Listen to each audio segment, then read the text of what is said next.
मधुर नाम में आप सबों को जय मसीह की परमेश्वर का धन्यवाद हो कि इस हफ्ते में भी परमेश्वर ने मौका दिया कि वचन के द्वारा आपसे बातचीत करें। प्रकाशित वाक्य का अध्ययन कर रहे हैं। हम सब जानते हैं दुनिया अंत की ओर जा रही है। हर धर्म गुरु यही कह रहा है, दुनिया खत्म होने वाली है। हम लोग भाग्यवान लोग हैं जो मसीही हैं, क्योंकि हमारे प्रभु यीशु ने मत्ती 24 और लूका 21 में बहुत खुले रूप से बता दिया कि मेरे आने से पहले और जगत के अंत का क्या चिन्ह होंगे। और मेरे प्रियो, आज धीरे धीरे हम उस ओर जा रहे हैं। तो अंत होने वाला है, महामारी फैली हुई है, हम सब इससे वाकिफ हैं। अब इस समय परमेश्वर हमें किस तरीके से संभालना चाहते हैं। मेरे पास बहुत से लोगों के फ़ोन आते हैं प्रेयर के लिए, और दिन भर में काफ़ी फ़ोन आते हैं, प्रेयर करते हैं, लोगों को गाइड करते हैं, उनको बताते हैं। लेकिन मेरे प्रियो, सबसे बड़ी बात यह है कि बाइबल क्या सिखाती है। बहुत खुले रूप से प्रभु यीशु ने एक बात कही थी कि वचन के सुनने वाले धन्य नहीं कहलाएंगे। जब एक स्त्री ने बोला कि धन्य है वो स्त्री जिसके स्तन तूने चूसे यानी दूध पिया बचपने में, तो प्रभु यीशु ने क्या कहा? नहीं, ये तो है, लेकिन धन्य वो हैं जो वचन को सुनते और उस पर चलते हैं। मेरे प्रियो, अगर हम सिर्फ सुनने वाले हैं, हमारे जीवन में कोई काम नहीं हो पाएगा। जो बाइबल हमसे डिमांड करती है वो है वचन पर चलना। हम कितने ऑनेस्ट हैं वचन पे चलने के लिए। आज दुनिया में हर तरफ एक परेशानी है, पैसा लोगों के पास है नहीं। दिन भर लोगों के फ़ोन आते हैं, कुछ हेल्प करा दीजिए, कुछ हेल्प कर दीजिए। मेरे प्रियो, कितनी अजीब सी बात है। क्या लोगों ने कभी ये सोचा था कि ये दिन आएंगे? बाइबल क्या कहती है? आने वाले क्लेश के लिए तैयार रहो। लेकिन हम तैयार ही नहीं थे, और आज हमें मुंह खोल के दूसरों से हेल्प मांगनी पड़ रही है। आज जो दिन आज है वो कल नहीं होगा। जो हमारे सामने आज ये आया महामारी, कल नहीं होगी। क्योंकि बाइबल ये बताती है कि जो चीज़ आती है वो जाती है। जैसे सूरज निकलता है तो शाम को वो ढलता है, रात गहराती है तो धीरे धीरे भोर आती है। वैसे हमारे जीवन में रात और दिन दोनों का काम है। और मेरे प्रियो, हम जब इन परिस्थितियों से निकल रहे हैं, तो आज क्या हमने गवर्नमेंट की गाइडलाइन को फॉलो किया? हमने देखा लोग बाहर घूमते हैं, मास्क नहीं लगा रखा है, एक दूसरे से चिपटे जा रहे हैं। रोज हर समय ये कहा जा रहा है भाई डिस्टेंस मेंटेन करो, मास्क लगाओ। लेकिन नहीं साहब, हम तो करेंगे ही नहीं। भीड़ वाली जगह मत जाओ। तो आज अभी लॉकडाउन हट गया, भीड़ ही भीड़ है सब तरफ। मेरे प्रियो, क्या प्रभु यीशु ने जब हमको आज्ञा दी तो हमने फॉलो किया? हमको परमेश्वर ने इस जीवन तक पहुंचाया। अभी भी लोग कहते हैं कि लास्ट ईयर आप लोगों ने मैरिज की 50th एनिवर्सरी मनाई और अभी आपके 51 साल हो गए। अरे मेरे प्रियो, लोग अपनी उम्र में 51 साल नहीं पूरा करते, लेकिन हम दोनों ने, मैं और मेरी पत्नी ने 51 साल पूरे कर लिए शादी के। और ऐसी कोई ख्वाहिश भी नहीं थी कभी शुरू से आज तक कि कुछ हो। पूरे अपनी सरकारी नौकरी में बारे बारे घूमे, ट्रांसफरों पे जाते थे, कोई घर नहीं था। इलाहाबाद आए, 2-3 साल रहते थे किसी मकान में, वो कहते थे भैया खाली कर दीजिए। फिर सामान पैक किया। कई बार तो ऐसा हुआ कि सामान खुलता ही नहीं था। लेकिन परमेश्वर का एक वायदा है कि मैं ना तो तुम्हें छोड़ूंगा न त्याग दूंगा। परमेश्वर ने 12 साल पहले एक छोटा सा घर दिया जहां हम परमानेंट रह रहे हैं अभी, और हमें इसे खाली नहीं करना है। ये दे दिया परमेश्वर ने। और मेरे प्रियो, सबसे बड़ी बात क्या है कि आज अपने परिवार और बेटे, बहू, 2 बच्चों के संग हम इसमें आनंदित हैं। ये परमेश्वर का अनुग्रह है, और ये परमेश्वर देने वाले ईश्वर है। मैं आपको आज ले चलता हूँ प्रकाशित वाक्य के 7वें बाब की 13वीं आयत में, और वहां लिखा हुआ है कि इस पर प्राचीनों में से एक ने मुझसे पूछा कि ये श्वेत वस्त्र पहने हुए कौन है? एक बड़ी भीड़ है यीशु मसीह परमेश्वर के सामने। जितने भीड़ में लोग हैं सब व्हाइट ड्रेस में हैं, और ये एक चिन्ह है धर्मी होने का, क्योंकि बाइबल ये बताती है उन्हें दिया गया है। बाइबल कहती है ये श्वेत वस्त्र पहनाया गया है, हम लेके यहां से नहीं गए हैं, क्योंकि पृथ्वी की कोई भी चीज वहां काम ही नहीं करेगी, कोई भी चीज काम नहीं करेगी, शरीर भी नहीं जाएगा मेरे प्रियो। एक नया शरीर मिलेगा हमको जो नाशवान नहीं होगा, उसमें पीड़ा नहीं होगी। हाँ, जो नरक में होंगे उनको भी शरीर मिलेगा, लेकिन वो पीड़ा में होंगे। अब चुनने का काम हमारा है, हमें दुनिया में चंद साल वर्ल्डली इंजॉयमेंट करना है या प्रभु के लिए थोड़ा सा तकलीफ उठाते हुए परमेश्वर की सेवकाई करते हुए अपनी दौड़ पूरी करनी है। परमेश्वर ने कभी किसी के ऊपर कोई जोर जबरदस्ती नहीं की। जब आदम हवा को बनाया वो चाहते कह देते मैं तुम्हारी बुद्धि में डाल दे रहा हूं, तुम उस पेड़ की तरफ देखोगे ही नहीं। लेकिन मेरे प्रियो ऐसा नहीं है, अपने स्वरूप में यानी फ्री विल के साथ। लेकिन आज हम अपनी फ्री विल्स का गलत फायदा उठा रहे हैं। और यहाँ लिखा हुआ है, क्वेश्चन पूछा यूहन्ना से कि ये श्वेत वस्त्र पहने हुए कौन हैं और कहां से आए हैं। और बाइबल कहती है 14वीं आयत में, मैंने उससे कहा हे स्वामी तू ही जानता है। और उसने मुझसे कहा ये वे हैं जो महाक्लेश में से निकल कर आए हैं। अब ये महाक्लेश है ना हमारे सामने। आज हम बहुत से अपने अजीजों को सबने खोया है, सबने खोया है। कोई ऐसा परिवार नहीं है जिनमें से ये कोई ना कोई एक अजीज चला गया है। लेकिन मेरे प्रियो, क्या ये महाक्लेश हमें सिखा के नहीं जा रहा है? मैं बहुत से ऐसे प्रचारकों को जानता हूं, बहुत से ऐसे सेवकों को जानता हूं जो इस महामारी में पड़े, लेकिन परमेश्वर ने उन्हें निकाल दिया। आज वो सेवकाई कर रहे हैं, गवाही दे रहे हैं कि मैंने मौत को बहुत करीब से देखा। मेरे प्रियो, ये महाक्लेश आया हुआ है और ये चलेगा, ये भी जाएगा नहीं। जब मैं प्रार्थना में था, परमेश्वर ने मुझे एक बहुत अच्छी सी बात बताई कि बेटा ये अक्टूबर तक रहे, अक्टूबर के बाद ये हटेगा धीरे धीरे। आज हम जून के अंत में आ रहे हैं, मौतें कम हो गई। हमारे शहर में एक भी मौत नहीं हुई 2-3 दिन से, और प्लस मरीज भी कम होते जा रहे हैं। मेरे प्रियो, ये परमेश्वर का अनुग्रह है जो अद्भुत तरीके से काम कर रहे हैं। और यहाँ लिखा है ये श्वेत वस्त्र पहने हुए वो लोग हैं जो महाक्लेश से निकल कर आए हैं।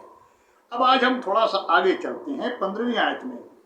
और चूंकि महाक्लेश से निकले हैं, तो क्या लिखा 15वीं आयत में, इस कारण वे परमेश्वर के सिंहासन के सामने हैं। अगर हम महाक्लेश से नहीं निकलेंगे, हम सिंहासन के सामने खड़े ही नहीं हो सकते। यह बिल्कुल सच्चाई है। प्रभु यीशु क्या जमीन पर आए तो महाक्लेश में नहीं थे। लोग उनको बुरा भला कहते थे, गाली देते थे अपनी लैंग्वेज में उस जमाने की। उनके पीछे सारे धार्मिक अगुए लग गए थे। हर जगह वो ये ढूंढते थे कि उन पे उंगली कैसे उठा लें। और यहां तक कि जब वो सलीब की मौत सह रहे थे, तब भी एक चोर ने क्या कहा है, यदि तू परमेश्वर का पुत्र है तो अपने को बचा और मुझे बचा दे। वो सलीब पे भी लूसीफर की मत्ती 4 की पहली आयत को दोहरा रहा था कि यदि तू परमेश्वर का पुत्र है तो कह दे ये पत्थर रोटी बन जाए। आज वो चोर क्या कर रहा सलीब पे, यदि तू परमेश्वर का पुत्र है तो सलीब से उतारा, हमें बचा ले। मेरे प्रियो, लूसीफर आपका पीछा नहीं छोड़ेगा। शैतान आपके पीछे लगा रहेगा, हमारे पीछे लगा रहेगा। बस सिर्फ एक चीज याद रखनी है हमको, और जानते हैं वो क्या है? जब शैतान हमें बरगलाने की कोशिश करे, बहुत छोटी सी एक बात है जो मुझे परमेश्वर ने सिखाई, मैं हमेशा यूज करता हूँ कि जैसे ही कोई गलत विचार, गलत चीज कोई भी आज सामने आती है या विचारों में आती है, एक आवाज आती है। और जानते क्या है? प्रभु मुझसे कहे, मैं प्रभु से कहता हूं और at once remove, at once remove. अभी बीच में एक आदत हो गई बीच रात में उठने की। प्रभु से रात में प्रार्थना की, प्रभु इस पीड़ा को भी निकाल दीजिए। 8 घंटे आराम से सोने का मौका। प्रभु जानते हैं, प्रभु ने वो चीज भी अलग की। मेरे प्रियो, परमेश्वर महान है, लेकिन फायदा क्या है कि जब इस महाक्लेश से निकलेंगे तो एक स्वस्थ मिलेगा, श्वेत, और परमेश्वर के सिंहासन के सामने खड़े होने का मौका मिलेगा। आज प्रार्थना में क्या हम परमेश्वर के सामने खड़े हो पाते हैं? बहुत से लोग फोन करते हैं, अपने बारे में बताते हैं, साहब हमें बहुत दर्शन दिखते हैं। भैया मैं जानता हूं मुझे कोई दर्शन नहीं दिखता। प्रभु ने बात जरूर की है, एकदम आवाज सुनी है मैंने प्रभु की, लेकिन मैं दर्शन नहीं देखा। मैंने पता नहीं भैया, वो धर्मी लोग होंगे, वो ज्यादा उनको शायद परमेश्वर ज्यादा दर्शन दे रहे हैं। पर अफसोस जानते हैं क्या, सबसे ज्यादा पीड़ा वही उठा रहे हैं, सबसे ज्यादा दुखी वही हैं आज। मेरे प्रियो, वचन को हमेशा एक बात ध्यान में रख के चलना चाहिए। पूरा वचन भरा हुआ है। लास्ट दर्शन किसने देखा? पतरस ने। जब कर्नेलियस को बचाने के लिए परमेश्वर ने उसे दिखाया, लेकिन वो दर्शन क्या था? वो दर्शन किसी बीमारी के बारे में नहीं बता रहा था। दर्शन में क्या था? एक जाल है, उसमें ढेर से जानवर हैं, और एक आवाज आती है, पतरस उठ इसे मार के खा। पतरस ने कहा, नहीं प्रभु, मैंने अशुद्ध वस्तु नहीं खाई है, क्योंकि वो यहूदी था, वो लोग अपने ट्रेडिशन में भी थे। और आवाज आई, जिसे परमेश्वर ने शुद्ध ठहराया उसे तो अशुद्ध मत कहे।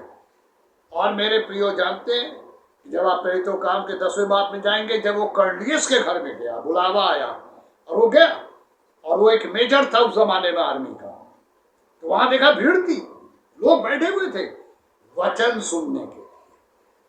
पतरस वहां पहुंचा, पवित्र आत्मा उतरे और लोगों में अन्य भाषा बोलने की सामर्थ्य आई। मेरे प्रियो, परमेश्वर क्या कर सकते हैं, ये बहुत ही गहरी बात है, लेकिन वो करते तब हैं जब उन पे हम संपूर्ण रूप से आश्रित होते हैं। अगर आपने वचन पढ़ा है, यीशु मसीह जब नाव के आगे आगे जा रहे थे, तूफान आया था, पतरस ने बोला, यदि गुरु आप हैं तो कहिए मैं आऊं। आवाज क्या आई? आपने बाइबल पढ़ी होगी तो आपको मालूम होगा। यीशु मसीह ने कहा आ, और वचन ये कहता है कि पतरस पानी पर उतरकर चलने लगा। पानी पे चल रहा था धरती की तरह, लेकिन प्रॉब्लम क्या थी उसकी? उसने जैसी देखा, अरे चारों तो तूफान चल रहा है, लहरें उठ रही है, वचन में लिखा वो डूबने लगा। आज मेरे प्रियो, हमें ये लहरें अगर हम देखेंगे ना तो हम डूब जाएंगे। बाइबल में क्या लिखा है? यूहन्ना 10 में यीशु मसीह ने क्या कहा? मेरी भेड़ें मेरा शब्द सुनती है, मेरे पीछे पीछे चलती हैं। आज सबसे ज्यादा जरूरत है प्रभु को फॉलो करने की, और जब हम फॉलो करेंगे तो यहाँ जो लिखा है ना, प्रकाशित वाक्य 7:15 में, इसी कारण क्योंकि महाक्लेश से निकल कर आए हैं, परमेश्वर के सिंहासन के सामने हैं और उसके मंदिर में दिन रात उसकी सेवा करते हैं। प्रैक्टिस तो यहाँ करनी है ना सेवा की, तब तो वहां कर पाएंगे। मेरे प्रियो, बाइबल में हमेशा एक बात याद रखनी चाहिए, हमें जो परमेश्वर ने हमसे कहा है वो जानते क्या है? हर मनुष्य से वो अपनी महिमा कराना चाहते हैं। पृथ्वी पर हर परिस्थिति में महिमा करानी है। कहानी मैंने पढ़ी बहुत पहले, पतरस जा रहे थे प्रार्थना करने के लिए, बाइबल में इसका वर्णन नहीं है, मैंने कहानी पढ़ी है। और क्या देखा कि एक आदमी जमीन पर पड़ा हुआ था, कुछ बोल रहा था। पतरस ने सोचा शायद ये प्यासा होगा, पानी की जरूरत होगी, कुछ होगा, तो उन्होंने कान लगाया और सुनने की कोशिश की कि क्या बोल रहा है। पूरा शरीर उसका डेड था, सिर्फ होंठ चल रहे थे। और जानते क्या हुआ? जैसे ही पतरस ने वहां सुनने की कोशिश की तो जानते क्या आवाज आ रही थी? मैं धन्यवाद करता हूं परमेश्वर पिता आपका, मेरी जुबान तो चल रही है कि मैं आपकी बड़ाई कर सकता हूं, मेरा शरीर नहीं चल रहा, उसके लिए कोई प्रॉब्लम नहीं। मेरे प्रियो, क्या आज हम इस तरह की बातें कर सकते हैं? नहीं ना। क्यों? क्योंकि हमें हमारा क्लेश बड़ा दिखता है। हमें एक बात हमेशा याद रखनी चाहिए, जो चीज आती है वो जाती है। आप सांस खींचते हैं, क्या रोक लेते हैं अपने पास? क्या करते हैं? सांस अंदर ली तो क्या करते हैं? निकालते हैं। जो चीज आती है वो जाती है। भोजन करते हैं, बाहर जाता है, सांस बाहर जाती है। मेरे प्रियो, परमेश्वर हमको सिखाना चाहते हैं कि ये महाक्लेश में हमें लेना नहीं, निकालने की आदत डालनी है। और तब हम परमेश्वर के सिंहासन के सामने खड़े हो पाएंगे। हमें एक श्वेत वस्त्र मिलेगा जो धार्मिकता का होगा। हम पिता से कुछ भी मांग सकते हैं। वचन यही सिखाता है कि जो कुछ तुम, प्रभु यीशु क्या कह के गए, जो कुछ तुम मेरे नाम से पिता से मांगोगे मैं तुम्हें दूंगा। अभी बीच दिनों में थोड़ा सा आँख में मेरी प्रॉब्लम थी, अभी चश्मा नहीं लगाता हूँ, मैं पढ़ता हूँ, ऐसे ही बाइबल पढ़ रहा हूँ आपके सामने। अपनी 76 ईयर्स की एज में चश्मा नहीं लगाता हूँ। ये परमेश्वर का दान है, मेरे अच्छे कामों का फल नहीं है। लेकिन मेरे प्रियो में परमेश्वर को धन्यवाद देता हूँ कि किसी भी तरह का कोई रिस्ट्रिक्शन खाने में नहीं है। मीठा भी खाओ, नमकीन भी खाओ। वजह क्या है? निकले नहीं क्या? अभी हम भी 6 महीने बिस्तर पे थे, तब भी हम अपने वीडियो को परमेश्वर ने शक्ति दी बना रहे थे। उस समय भी परमेश्वर ने खड़ा किया। लेकिन मेरे प्रियो, आज धीरे धीरे करके परमेश्वर ने बल और शक्ति दी, इस उम्र तक पहुंचाया। और सबसे बड़ी बात क्या है कि मौका दिया कि ज्यादा से ज्यादा समय उसके पास गुजारें। वचन पढ़ते हैं तो परमेश्वर बातचीत करते हैं, और जब हम प्रार्थना करते हैं तो हम बातचीत करते हैं। आपको दोनों मौके मिले हुए हैं, मुझे दोनों मौके मिले हुए हैं। लेकिन क्या हम इसको प्रैक्टिकली यूज कर रहे हैं? आज बहुत से लोग हैं, बहुत प्रचारक है। वचन कहता है अंत के दिनों में बहुत से प्रचारक निकलेंगे। लेकिन क्या लिखा है? उनके पीछे मत जाना, क्योंकि ये तुम्हें अपने लाभ का कारण बनाएंगे। आज कितने प्रचारक अपील करते हैं, साहब हमारी सहायता करिए, हमारी मदद करिए। जिससे मांगना है, यानी परमेश्वर से नहीं मांगते, पब्लिक से मांगते हैं। अरे मेरे प्रियो, बाइबल क्या कहती है? मुझसे मांग। जब खुल के वचन में लिखा है मुझसे मांग, मांगते हैं। मत्ती 7:7 पढ़ते हैं, मांगो तो दिया जाएगा। मांगते हैं, मैं मांगता हूँ, परमेश्वर दे रहे हैं। मेरे प्रियो, होने दीजिए कि इन अंतिम दिनों जब हम महाक्लेश से निकल रहे हैं, श्वेत वस्त्र पहनने मांगते हैं, महाक्लेश से निकलना है और परमेश्वर के सिंहासन के सामने वहां खड़ा होना, उसकी प्रैक्टिस यहाँ करनी है। पृथ्वी पर प्रार्थना में रहिए, परमेश्वर को पुकारिए, पवित्र आत्मा से कहिए कि हमें प्रार्थना करना सिखाइए, मुझे नहीं आती है। पौलुस भी यही करते थे।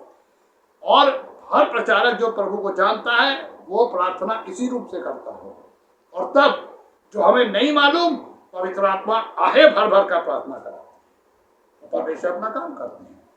मेरे प्रियो, उन्हें दीजिए कि इन अंतिम दिनों में परमेश्वर का वचन जब आपके पास है, इसके द्वारा उसकी आवाज को सुने और प्रार्थना करके अपनी आवाज प्रभु तक पहुंचाएं, ताकि अब महाक्लेश से निकलकर हमें एक श्वेत वस्त्र मिले और हम प्रभु के सामने खड़े हो सके। वचन के द्वारा परमेश्वर की आशीष आप सबों के संग हो और परमेश्वर आप सबों को आशीषित करे। आमीन।